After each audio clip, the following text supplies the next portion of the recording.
आणि अल्पकाळासाठी जगामध्ये आता भाडेवाढ दिसेल, लॉंग टर्मसाठी जगभरात मंदी येऊ शकते असा अंदाज अर्थतज्ञ विनायक गोविलकर यांनी व्यक्त केलाय।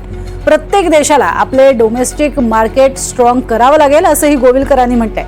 भारतावर मोठा परिणाम होणार नाही, कारण जीडीपी मध्ये त्याचा मोठा वाटा नाहीये अशी माहितीही गोविलकर यांनी दिली आहे। पहिली अर्थव्यवस्था अमेरिकेची, दुसरी अर्थव्यवस्था चीनची।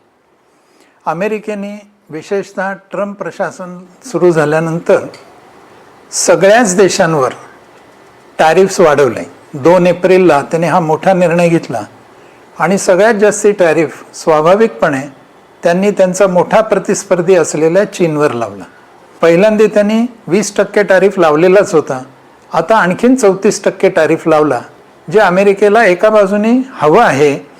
2 फायदे अमेरिका अपेक्षित करत आहे। एक म्हणजे त्यांचा महसूल वाढेल, कराचा टॅरिफचा महसूल वाढेल, आणि दुसरं म्हणजे चीनमधनं येणाऱ्या आयातीची मर्यादित आयात राहील। याला स्वाभाविकपणे चीनने प्रत्युत्तर दिलंय।